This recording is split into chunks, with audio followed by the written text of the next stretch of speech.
예배 오신 여러분 모두 환영하고 축복합니다.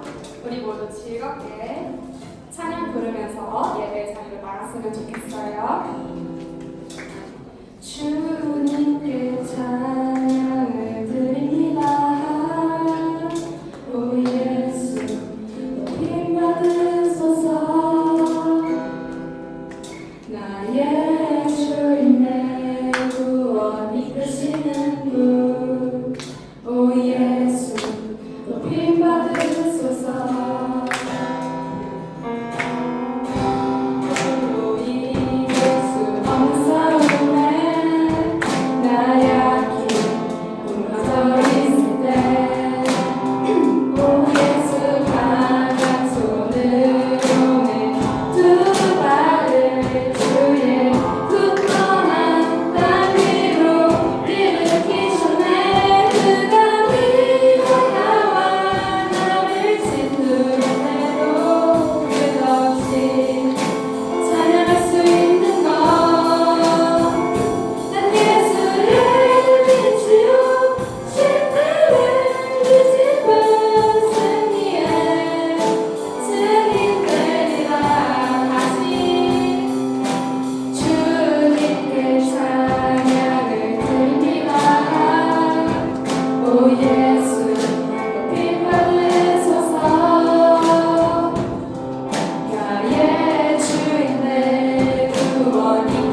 네, 마지막 찬양을 할 건데요. 우리 모두 합심하면서 예배했으면 좋겠습니다.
자리에 불러주시면 감사합니다. 일상을 살아가면서 저희가 알고도 또 모르게 지은 죄들을 회개합니다. 용서해 주세요. 여러 문제로 고민 가운데 있는 아이들이 있습니다. 아이들에게 지혜를 주시고 마음의 평안을 주시고 아버지께서 함께 하심과 아버지께서 주신 말씀을 기억하며 살아가는 중고등부 아이들이 될 수 있도록 도와주세요. 오늘 말씀 전해주시는 조국관 전도사님을 축복하여 주시어 아이들이 우상을 버리고 하나님께 돌아와 하나님께 돌아오는 사람에게 베풀어지는 은혜를 누리며 살아갈 수 있도록 도와주세요. 예수님의 이름으로 기도를 드립니다. 아멘.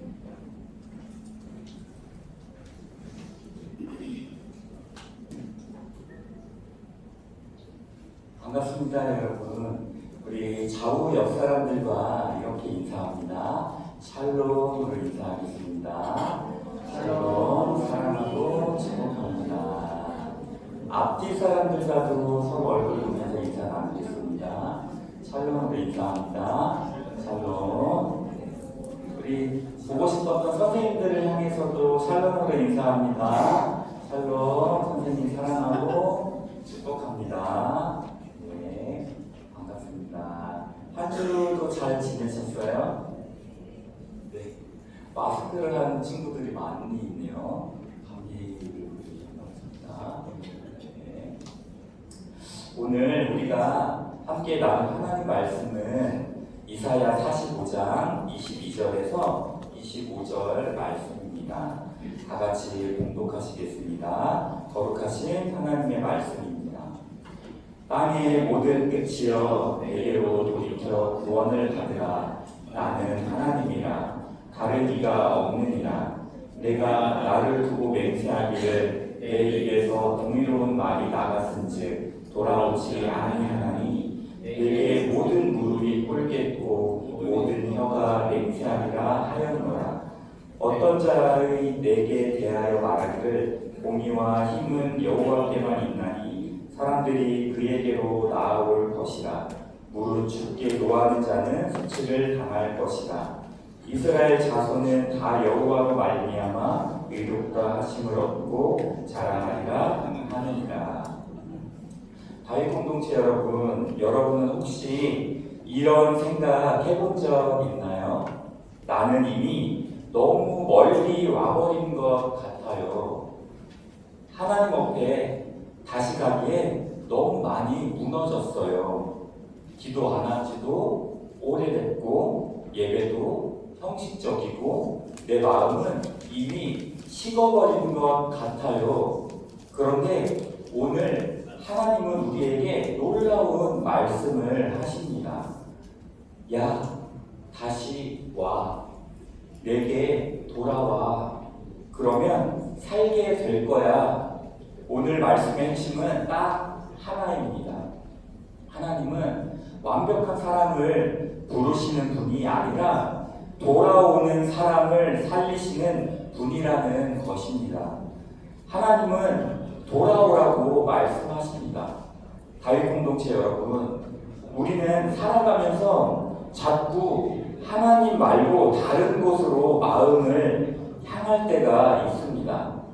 힘들면 하나님보다 친구에게 먼저 달려가고 외로우면 말씀보다 휴대폰을 붙잡고 불안하면 기도보다 세상의 위로를 찾습니다.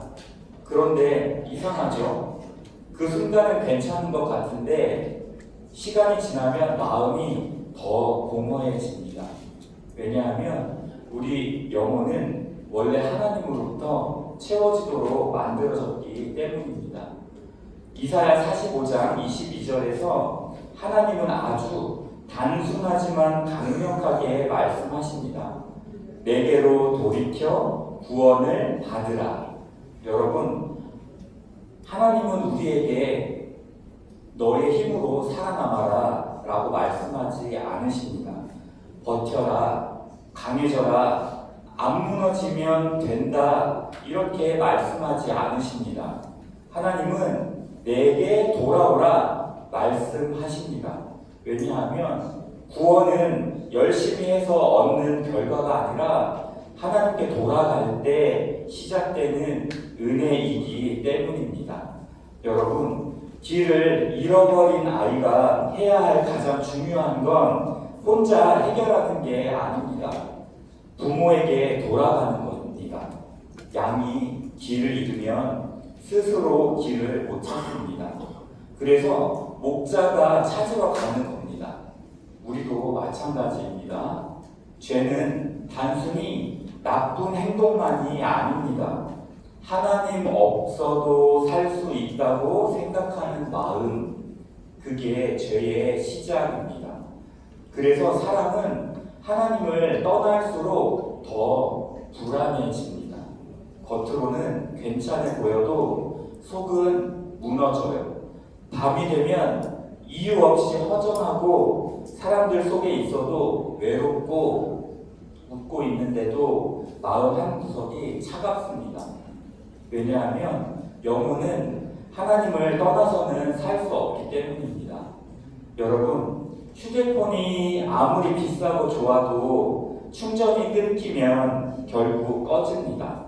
우리도 하나님과 연결되지 않으면 영혼의 배터리가 닳아버립니다. 예배를 드려도 감동이 없고 찬양을 불러도 마음이 메마르고 기도를 해도 점점 멀게 느껴집니다.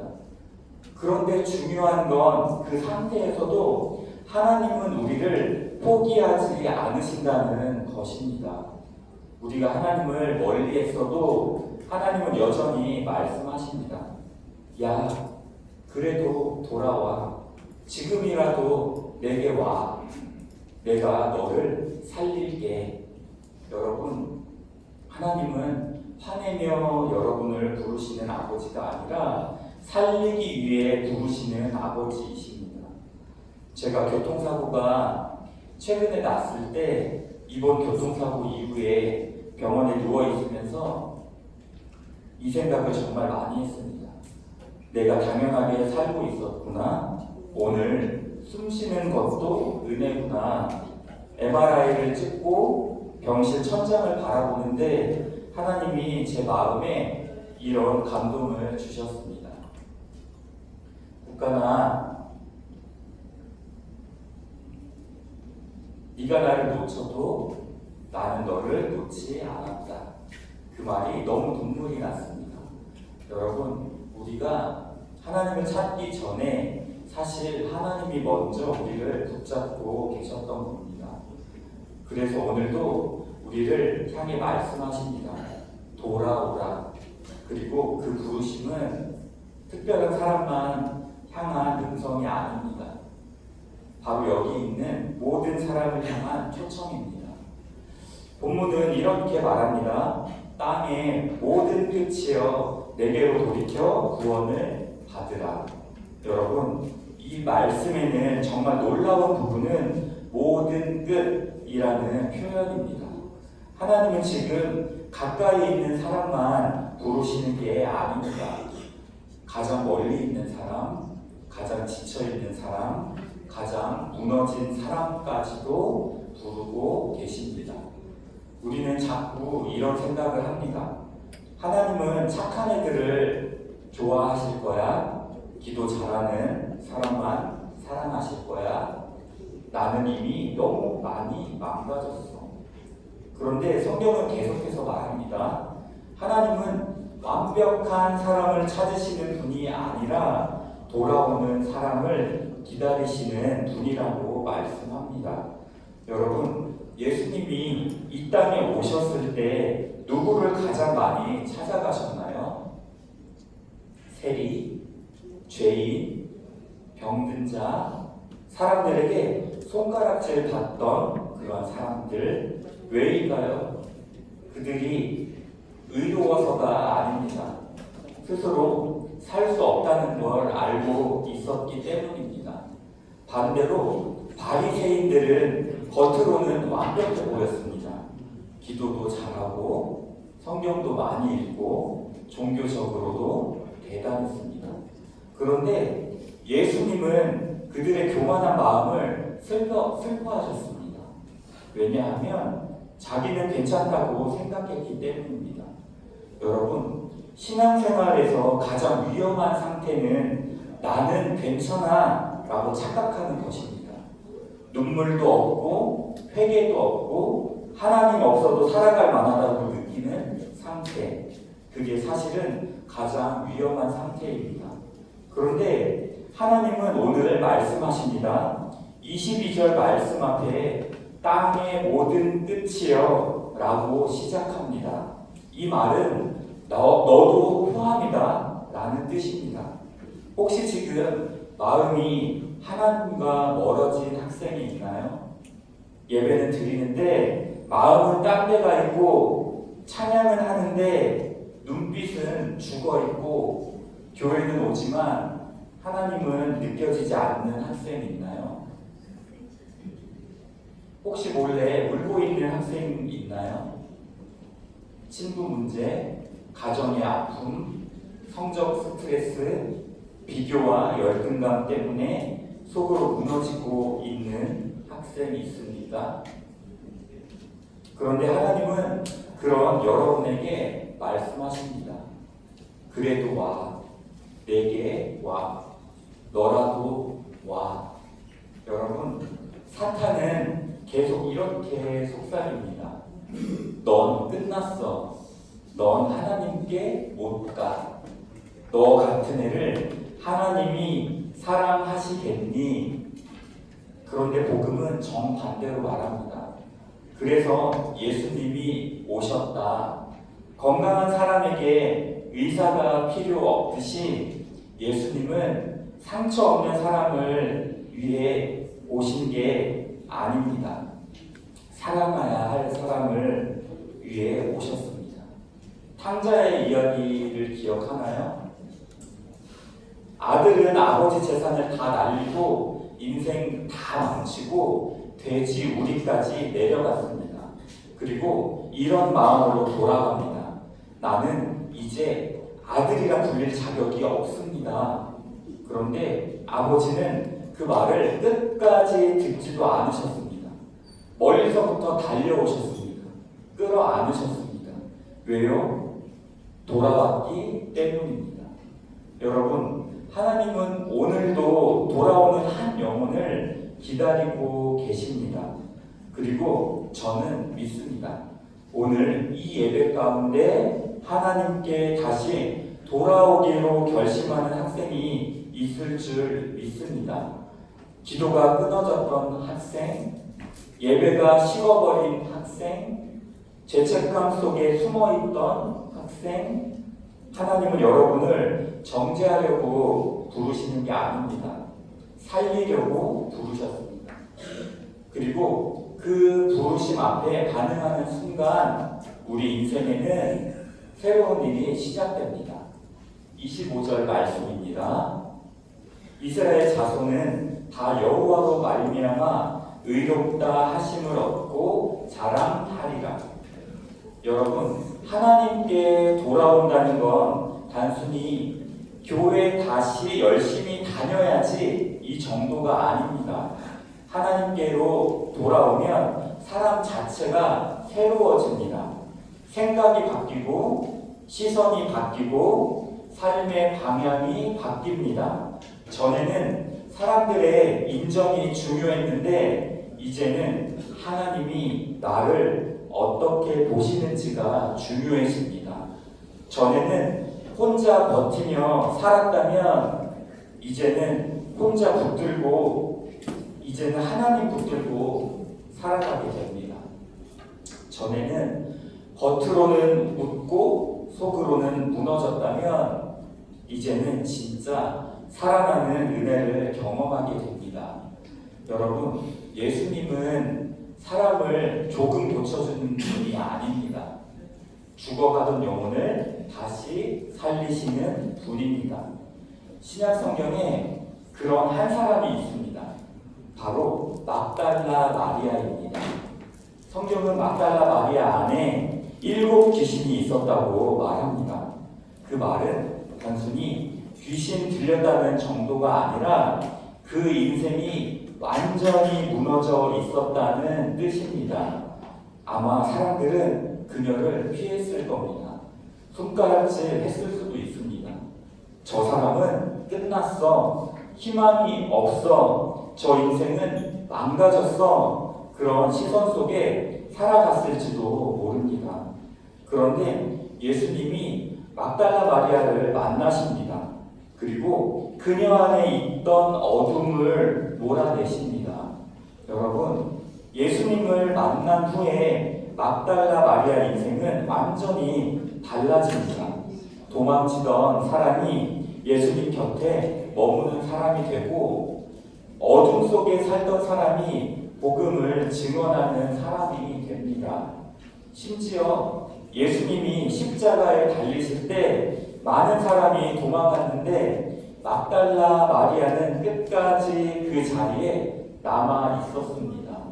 그리고 부활의 아침, 가장 먼저 부활하신 예수님을 만난 사람 중 한 명이 됩니다. 여러분, 왜 예수님이 그녀를 사용하셨을까요? 완벽해서가 아닙니다. 예수님께 돌아온 사람이었기 때문입니다. 저는 이 장면이 너무 은혜가 됩니다. 세상은 너는 끝났어 라고 말했는데 예수님은 아니야, 너는 다시 살아날 거야 라고 말씀하셨기 때문입니다. 가톨릭 공동체 여러분, 혹시 여러분 가운데 겉으로는 괜찮은 척하지만 속은 무너져 있는 학생이 있습니까?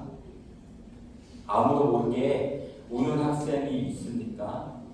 사람들에게는 말 못하지만 마음속에 어둠과 외로움이 있는 학생이 있습니까?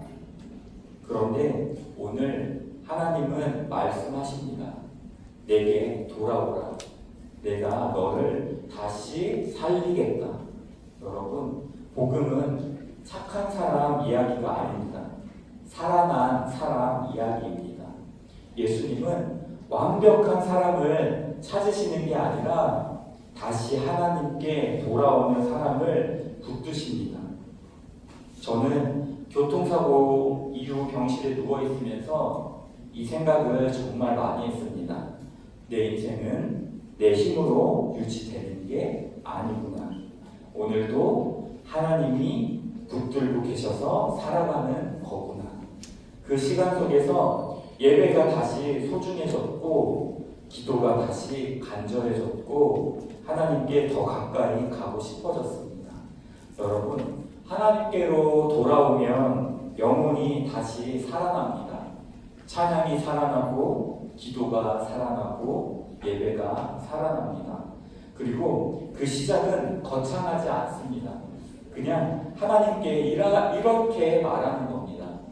하나님, 저 다시 돌아왔어요. 예수님은 우리를 살리기 위해서 오셨습니다.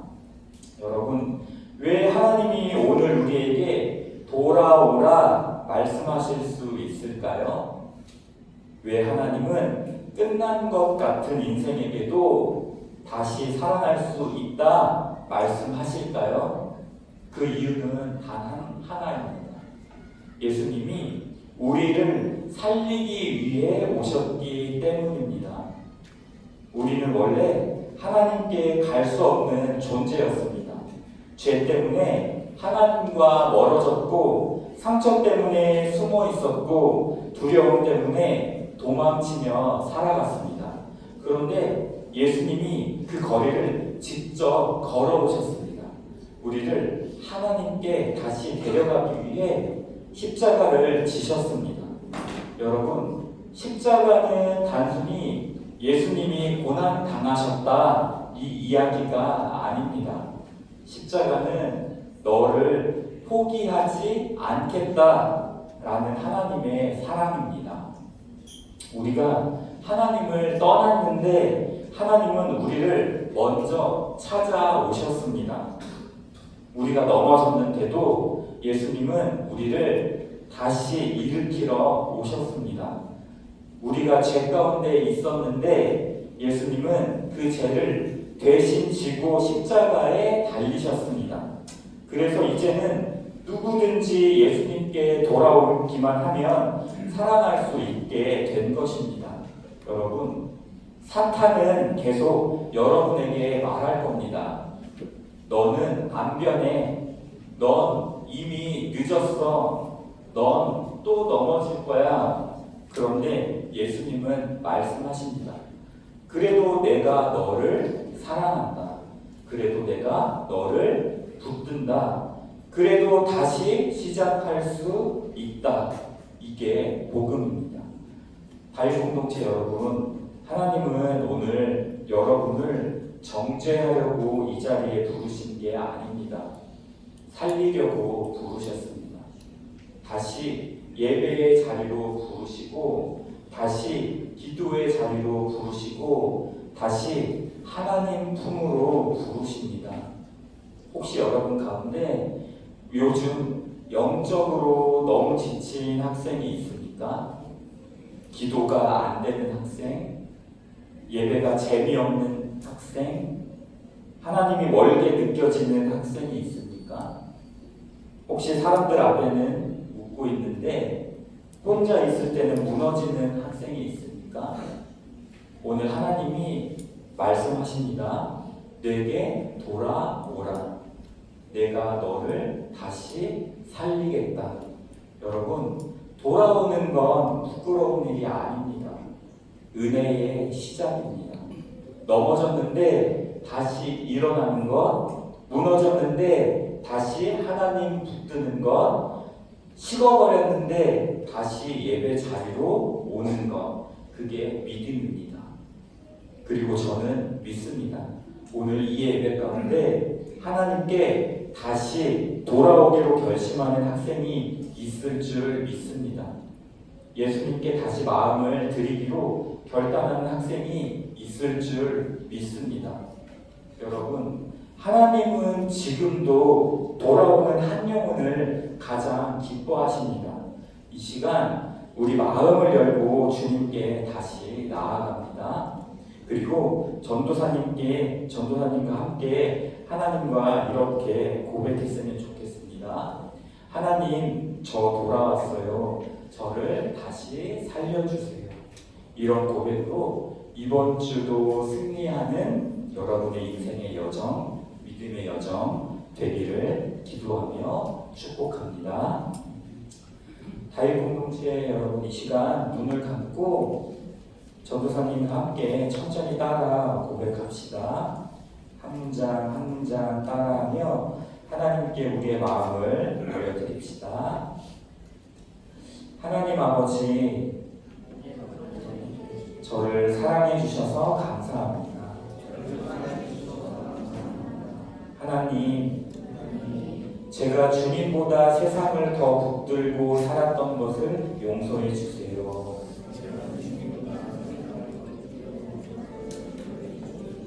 기도하지 못했던 저를 용서해 주세요.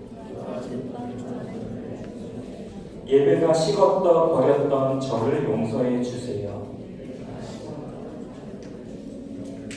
하나님, 멀어졌던 제 마음이 오늘 다시 주님께 돌아갑니다. 예수님, 저를 포기하지 않으셔서 감사합니다. 십자가로 저를 다시 살려주셔서 감사합니다. 무너진 제 마음을 만져주세요. 상처난 제 영혼을 회복시켜주세요. 두려움 대신 믿음을 주세요. 눈물 대신 소망을 주세요. 다시 기도하게 해주세요. 다시 예배하게 해주세요. 다시 하나님 사랑하게 해주세요. 오늘부터 주님과 함께 살아가겠습니다. 넘어져도 다시 일어나겠습니다. 멀어져도 다시 돌아오겠습니다. 저를 붙들어 주세요. 제 인생의 주인이 되어 주세요. 이제 전도사님이 기도합니다. 사랑의 하나님 아버지, 오늘 우리 다윗 공동체를 주님의 말씀 앞으로 불러주셔서 감사합니다. 돌아오라, 그 한마디로 오늘 우리의 무너진 마음을 다시 붙들어 주셔서 감사합니다. 하나님, 우리는 너무 자주 주님을 잊고 살아갑니다. 예배를 드리면서도 마음은 멀어져 있었고, 찬양을 부르면서도 세상을 더 사랑했고, 기도해야 하는 걸 알면서도 다른 것들로 마음을 채우며 살아왔습니다. 그런데도 하나님은 우리를 포기하지 않으셨습니다. 오늘도 말씀하십니다. 그래도 와라, 내게 돌아오너라, 내가 너를 다시 살리겠다. 아버지, 그 사랑 앞에 우리의 마음이 무너집니다. 하나님, 우리 학생들 가운데 겉으로는 웃고 있지만 혼자 몰래 울고 있는 아이들이 있습니다.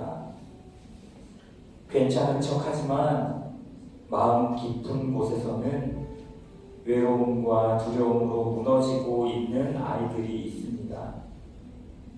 가정의 아픔 때문에, 관계의 상처 때문에, 비교와 열등감 때문에, 미래의 불안 때문에 조용히 지쳐가는 영혼들이 있습니다.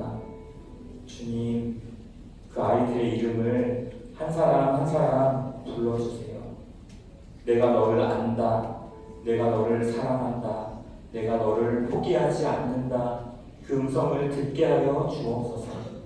하나님, 우리 학생들이 세상의 인정으로 사는 인생이 아니라 하나님의 사랑 안에서 살아가는 인생 되게 하여 주옵소서. 예수님 없이도 괜찮은 척 살아가는 인생이 아니라 하나님 없이는 하루도 살 수 없다고 고백하는 세대 되게 하여 주옵소서.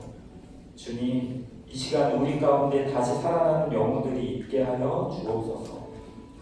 식어버린 예배가 살아나게 하시고, 끊어졌던 기도가 회복되게 하시고, 닫혀있던 마음이 다시 열리게 하여 주옵소서.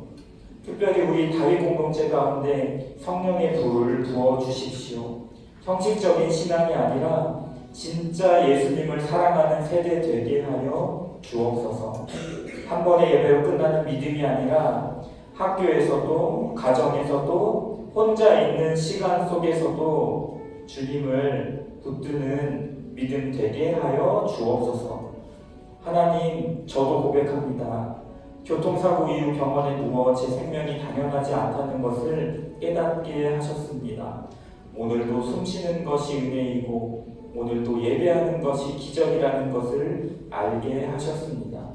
그래서 더 붙들고 싶습니다. 그래서 더 주님께 돌아가고 싶습니다. 주님, 우리 다윗 공동체를 붙들어 주십시오. 우리 학생들 한 명도 놓치지 말아 주십시오. 방황하는 영혼이 있다면 다시 돌아오게 하시고, 무너진 영혼이 있다면 다시 일어나게 하시고, 상처난 영혼이 있다면 주님의 사랑으로 안아 주십시오. 예수님, 우리가 주님께 돌아갑니다. 우리를 다시 살려 주십시오. 우리의 예배를 받으시고 우리의 눈물을 받으시고 우리의 인생을 받아 주옵소서. 살아계신 예수님의 이름으로 기도드립니다. 아멘.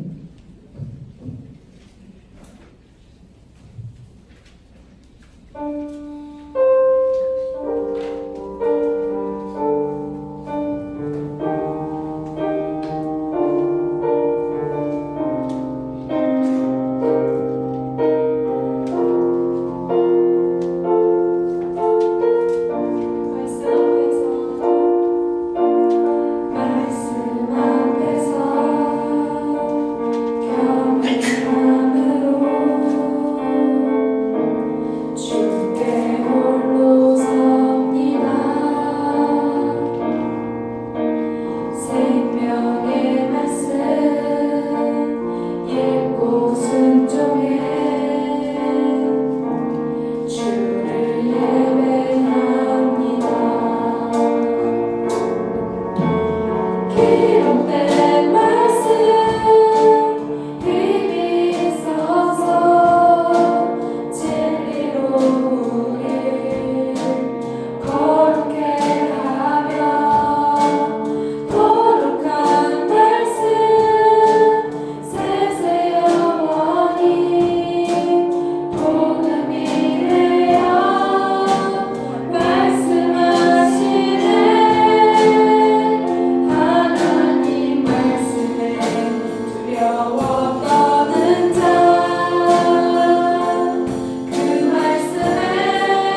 풍성하신 하나님 아버지, 오늘도 우리를 다윗 공동체로 불러주시고 말씀과 찬양으로 하나님을 예배하게 하시니 감사드립니다. 지금 우리의 손에 올려드리는 이 헌금이 단순한 물질이 아니라 우리의 마음과 삶을 함께 드리는 고백이 되게 하여 주옵소서.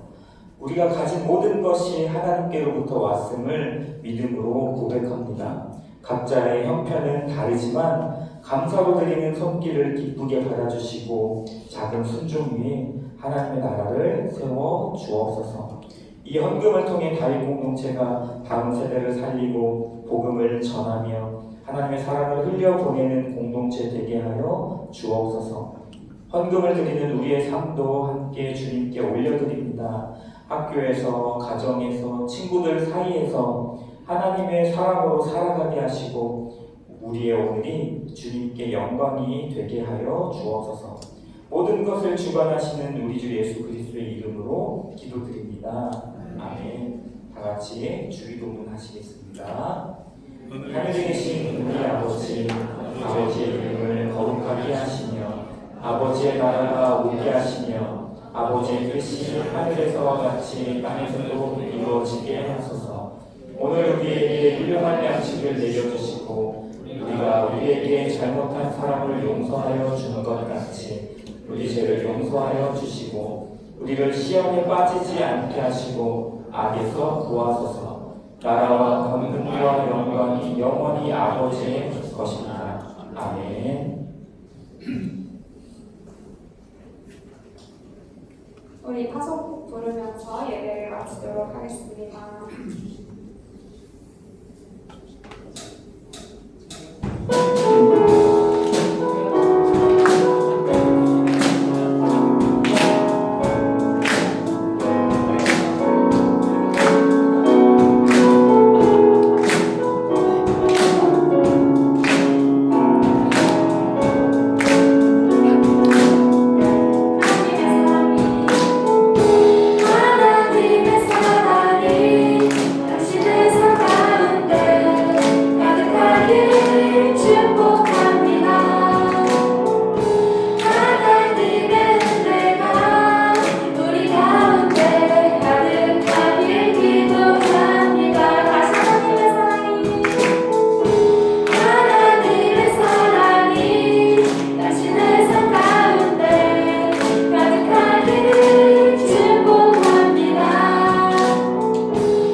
친구들 반가워요.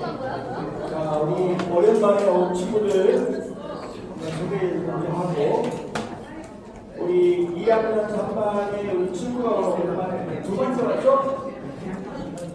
김희경